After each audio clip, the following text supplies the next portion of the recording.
Donc, quand je suis arrivé sur le Rhône pour faire une étude là, pour un musée, le musée Escales-Rhône, qui maintenant a fermé, j'ai comment dire, j'ai été frappé par un contraste entre un Rhône qui historiquement était plein de bateaux, vraiment plein de bateaux, qui connaissait un trafic maritime énorme. On peut dire que ce Rhône, il a duré jusque dans le milieu du 19e siècle, c'est-à-dire l'arrivée du train. Et c'était donc un fleuve entre ce qu'on appelle le fleuve navigable entre Seyssel et Arles.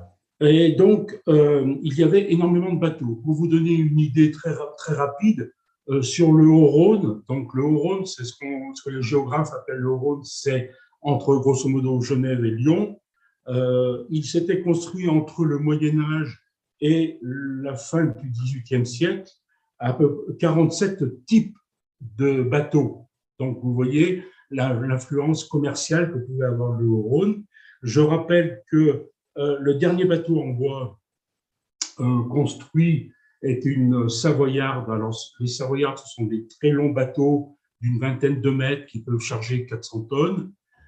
Ces savoyardes circulaient donc essentiellement pour transporter des pierres, mais la dernière savoyarde construite en 1968 pour la CNR, pour transporter les pierres pour ses barrages.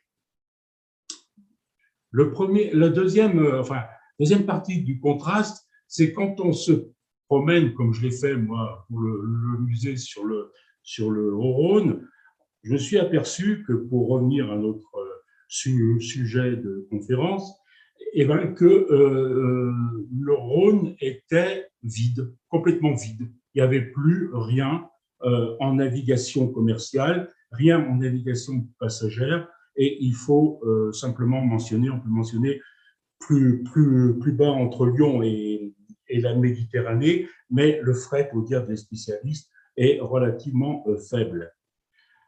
Et parallèlement, je me suis aperçu, notamment, alors je suis toujours sur cette carte, sur cette carte du Haut-Rhône, je me suis aperçu que, en se promenant, que Saint-Nicolas, le patron dit des mariniers, donc ces mariniers qui étaient foison sur ce fleuve, il n'apparaissait pas.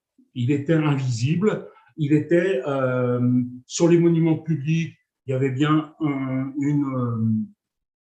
une statue qui existait à Sobrena. Il y avait bien une statue qui était sur l'église de Sobrena, mais il n'y avait rien de probant.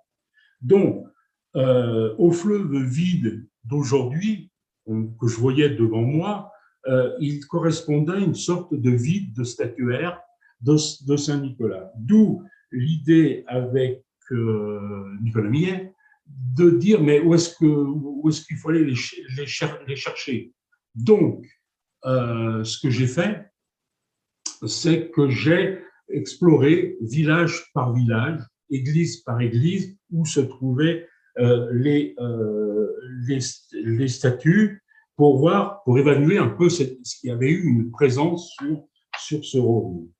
En regardant la carte de plus près, on s'aperçoit d'une manière classique que Saint-Nicolas est dans les ports. Tous les ports sont nommés sur la carte.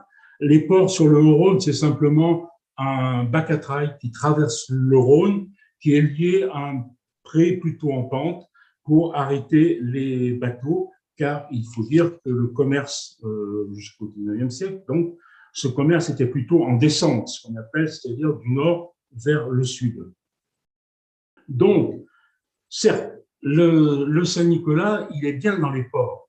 On les voit dans les églises, comme celui ici que vous voyez à Miribel.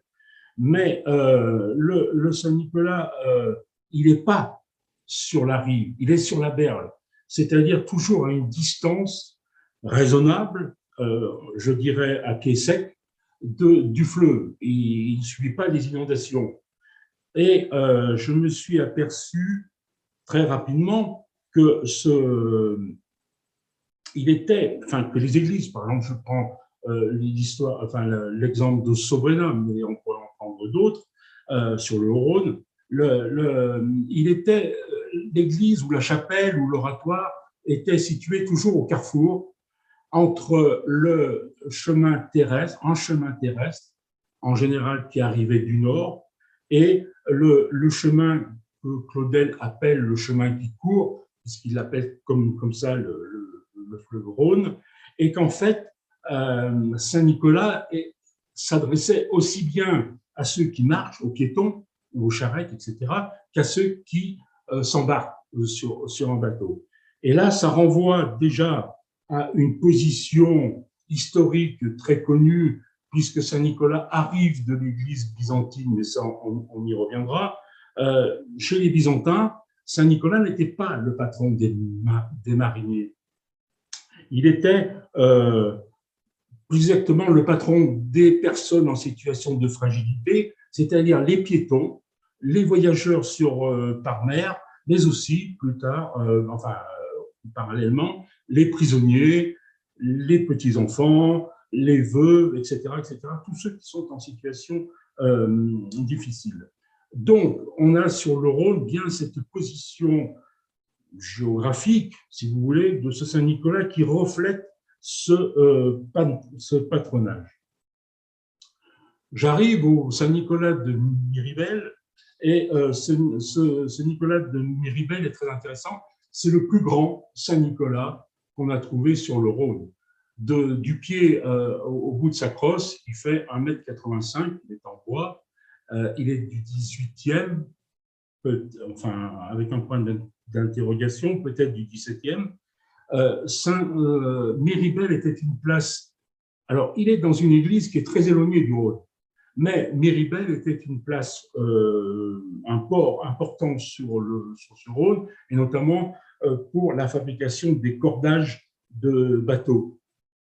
Mais ce qui est assez intéressant dans ce Saint-Nicolas-là, c'est qu'aujourd'hui, il est dans une église qui est plus ou moins désaffectée, enfin, elle est un peu désaffectée, elle ne sert qu'à des enterrements, très loin du Rhône, et on peut dire que cette statue est emblématique des statues du Rhône, des œuvres d'art de Saint-Nicolas du Rhône, car le Saint-Nicolas, il est relégué à un patrimoine, j'allais dire, d'histoire des religions. Il n'a plus de fonction cultuelle, et vous avez pu remarquer peut-être un peu rapidement, mais c'était marqué que sur la carte du Rhône, on n'a relevé aucun culte collectif au 19e, enfin fin 19e, quoi. Aucun culte collectif, et encore moins de culte familial ou personnel, à une exception près, qu'on va vous montrer sur la photo suivante. Voilà. Alors, c'est Nicolas Millet qui a voulu que je mette cette photo. Alors, c'est sur le Haut-Rhône. Nous sommes à Sobrena. Oui, nous sommes à Sobrena, sur le Rhône, et c'est les enquêtes que j'ai faites sur le Rhône. Là, je rencontre Madame Dubois. Madame Dubois, en 2006, elle a 101 ans, et elle est morte 3 ans après. Donc, cette dame, elle m'explique pour une fois, enfin, c'est la première fois, la seule fois d'ailleurs, elle m'explique que le Saint-Nicolas qui est à côté d'elle est un Saint-Nicolas en plâtre. Il était sur une niche au-dessus de sa porte. Et les intempéries ayant érodé la statue en plâtre, elle l'a rentrée chez elle. Et à ce propos, elle explique quelque chose qui est intéressant pour nous, ethnologues, c'est qu'elle me dit qu'il y a beaucoup de familles à Villebois, Sobrena, donc quand on descend en aval de Sobrena vers Lyon, il y a beaucoup de familles qui avaient ce genre de statue à demeure dans leur famille. Et même, elle m'a dit que certaines familles, mais je ne vais plus continuer les entretiens pour cause, moi, de départ à l'extérieur de la France, et pour elle, bon, évidemment, elle avait des problèmes de santé.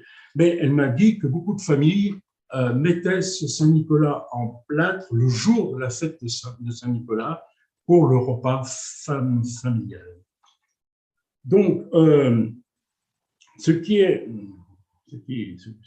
m'avait frappé, donc, c'est que ce Saint-Nicolas, il est devenu un patrimoine que maintenant la plupart des gens disent immatériel. Alors, c'est pas tout à fait immatériel, parce qu'il y a les statues, et encore moins immatériel, puisqu'on relève très très peu de textes oraux, de légendes, récits, faits, etc., qui se diffusent le long du Rhône. On est plus sur le Rhône. Donc, avec Nicolas Millet, nous avons donc décidé de faire un recensement des Saint-Nicolas le long du Rhône, donc de Genève à Marseille, selon un slogan bien établi, en disant, tiens, on va se demander, on se posait une question tout à fait ethnographique, c'est-à-dire comment est-ce que Saint-Nicolas regarde le Rhône? Et inversement, évidemment, comment le Rhône regarde Saint-Nicolas. C'est pour cela que nous avons entrepris ce recensement. Ce recensement, nous avons été aidés dans ce recensement, je tiens à le souligner là, par beaucoup d'intervenants. Donc, je passe maintenant à la synthèse qu'on peut faire rapidement de ce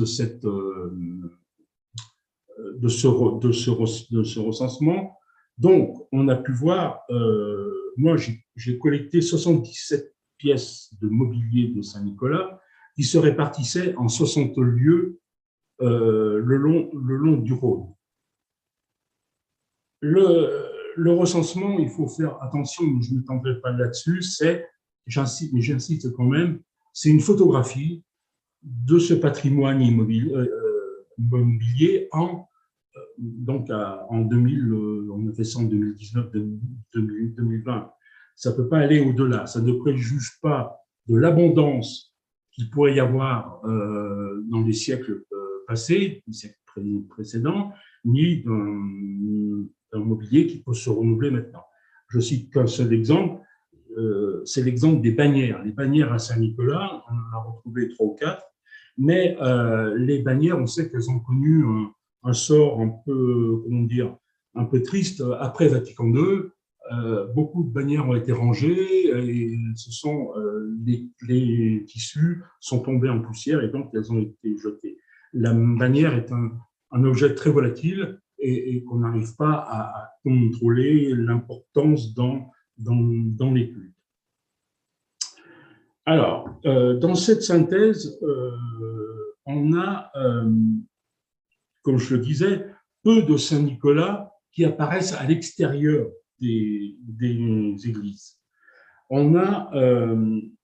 Mais on a quand même quelques-uns qui apparaissent. Et dans ceux qui apparaissent, je vais vous les citer un ou deux, à Saint-Laurent-sur-Saône, sur le pont qui fait la traversée entre Mâcon et Saint-Laurent, donc c'est-à-dire entre la Saône-et-Loire et l'Ain, il y a un Saint-Nicolas moderne. Le Saint-Nicolas moderne, il date très précisément de 1958.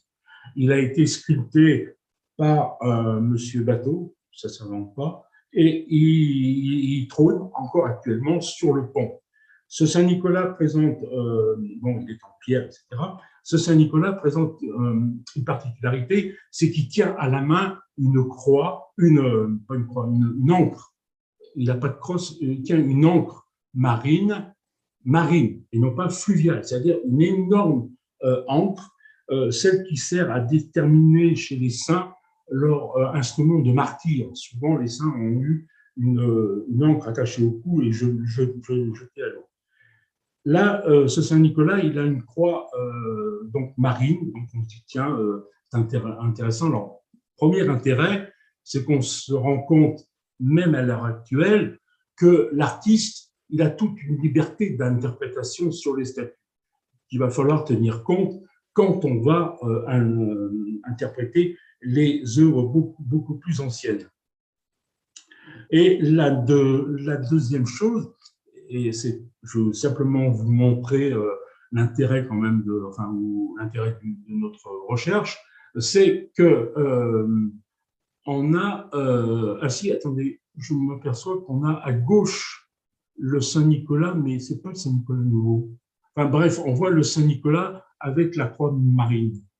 Je reviens donc à justement à ce Saint-Nicolas. C'est que dans l'interview les interviews avec Madame Dubois, donc on revient sur le Haut-Rhône, on s'aperçoit que qu'est-ce qu'elle me dit au détour d'une conversation, hein, puisque en écologie on revient souvent avec chez notre interlocuteur pour les mêmes questions, pour voir un petit peu les variations. La croix, l'encre marine, elle m'a dit d'un coup, oui, mais il y en avait à Sobrena des croix, des encres, décidément, je viens les croire, des encres marines qui étaient mises sur la rive et par la lourdeur permettaient aux embarcations de s'amarrer en permanence. C'était des sortes de plots d'amarrage. Et alors, est-ce que le sculpteur qui est sur la Saône, c'est un sculpteur qui habite sur la Saône, bon, bref, on peut voir cette interprétation un peu par exemple, mais surtout éviter de dire que l'encre marine, elle est un instrument de martyr. Non, pas chez Saint-Nicolas. À droite, vous avez Comps. Alors, Comps, c'est un port dans la Drôme, et je vais passer très vite ici, mais ce qui est intéressant, c'est que ce Saint-Nicolas, il n'est pas sur le fronton d'une église, il est sur le fronton d'un entrepôt portuaire. Donc, c'est-à-dire qu'on n'a pas des bateliers, là, mais on a bien ce qu'on appelle les nautes, c'est-à-dire les commerçants qui font du fret sur le Rhône et qui ont aussi Saint-Nicolas comme patron. Le quatrième point de la synthèse, c'est de dire mais quelle est la plus ancienne représentation de Saint-Nicolas sur le Rhône et quelle est la plus récente. Alors, la plus ancienne est toujours à notre connaissance, hein, il peut y avoir peut-être d'autres qu'on ne connaît pas. C'est ici à Serrières-sur-Rhône, on est dans l'Ardèche, et nous sommes avec des peintures murales. Il devait y avoir un foisonnement de peintures murales. Bon, maintenant, l'église, qui était l'église Saint-Sornin, je crois, qui a été transformée en musée, mais les peintures murales sont très dégradées. Bon, il reste celle-là. Il y a un historien, Monsieur Georges Fréchet, qui s'est intéressé à ces peintures un peu plus en détail. Lui, il pense pour des ex-voto. Bon, moi, je dirais plutôt des dédicaces apotropaïques de bateliers, puisqu'on a des noms de bateliers qui sont dessus. Bref, elle date quand même entre le 13e et le 14e siècle. Hein. C'est la plus vieille représentation que l'on a. Je ferai une aparté, une parenthèse, en vous demandant de regarder bien le personnage de gauche. Il porte sur son bras un livre, c'est les évangiles, et sur le livre, il y a un enlacement de boules. Très souvent, mais sur le Haut-Rhône, on a peu cette représentation. Saint-Nicolas, c'est ce qu'on appelle le Saint-Nicolas de la charité, et les boules, ce sont les 3 bourses, et j'y reviendrai, hein, qui concerne une légende concernant les 3 sœurs orphelines de Myre. Alors maintenant, on a la plus ancienne, maintenant on va passer à la plus récente. Voilà, la plus récente. Eh bien, la plus récente, elle est tout au nord du département de l'Ain, presque, elle est au-dessus de ce qu'on appelle la zone flottable du Rhône, mais bien au-dessus. Et cette statue, elle date de 2002. Cette statue, elle a été réalisée par le sculpteur parisien Jean Thuillier, qui, au bout d'un parcours un petit peu particulier, est arrivé sur le porche de l'église. Maintenant, elle n'y est plus, parce qu'elle a été dégradée par les intempéries, donc elle a été rentrée à l'intérieur de l'église. Cette statue que j'ai prise en photo en 2002, je trouve ça très intéressant parce que pour voir, non pas dans le traitement du Saint-Nicolas, mais surtout dans la liberté de l'artiste d'interpréter Saint-Nicolas, et en même temps par le fait qu'une église paroissiale, elle accepte ces interprétations. Donc là, nous avons, en haut de la statue, nous avons les pupilles de Saint-Nicolas qui sont peintes. Elles sont peintes, et c'est rare, c'est la seule fois sur le Rhône, enfin sur les statues du Rhône qu'on a ça, elles sont peintes. Et surtout, vous regardez qu'elles sont tournées sur la gauche. Alors, je me suis demandé pourquoi sur la gauche. Alors, sur la gauche, à Ville, nous avons un arbre centenaire qui est comment dire, un objet de tourisme actuellement. Mais, m'a-t-on dit, ce Saint-Nicolas n'était pas fait pour être là. Il est venu à pression entre ce vieux tilleul et ses yeux sur la gauche. C'est pas une question d'espace. Bon, bref, je sais pas pourquoi, puisque le sculpteur, malheureusement, j'ai pas pu le rencontrer avant son décès. Mais pourquoi qu'il fait ses pupilles sur la gauche? On voit aussi que la barbe de Saint-Nicolas a été traitée d'une manière un petit peu, comment dire, un petit peu à la Charlemagne, un petit peu à la carolingienne. Bon, ça, je sais pas si c'est voulu par lui. Mais la troisième caractéristique, c'est le collier de Saint-Nicolas, qui est un collier qu'on ne rencontre sur aucune autre statue. C'est un collier, alors, j'ai pas pu approcher encore la statue, puisqu'elle maintenant elle est descendue, mais c'est soit des fleurs, soit des médaillons. Ce qui donne quand même à Saint-Nicolas un petit aspect, comment pourrait-on dire, un petit aspect un peu hippie, c'est-à-dire quelqu'un qui est qui est dans l'aisance folklorique, quoi. Et puis la quatrième observation qu'on peut faire, c'est le bas. Donc, on a un Saint-Nicolas au Saloir. Ce Saint-Nicolas, là, ici, enfin, il est au-dessus d'un saloir qui, visiblement, est une tour en briques. Donc, ici, c'est une demi-tour. Et apparaît trois personnages. Et là, ce n'est pas des enfants, c'est certainement des adolescents, voire des adultes, qui renvoient à une légende de Saint-Nicolas qui sauve des guerriers ou des militaires sous Constantin, sur lesquels je reviendrai aussi. Tout ça, c'était pour vous dire que les sculpteurs d'aujourd'hui, comme les sculpteurs d'hier, ils introduisaient leur liberté d'interprétation, leur imaginaire et leur culture. La conclusion qui s'impose, c'est que sur le Rhône, la totalité du Rhône, donc de Marseille à Genève, il n'y a pas un centre qu'on pourrait dire nicolaïen, un centre de spiritualité nicolaïenne, puisque en France, le seul centre qui existe, c'est Saint-Nicolas du Port en Meurthe-et-Moselle, où il y a une relique de Saint-Nicolas. Alors, ça pose le problème de pourquoi un fleuve autant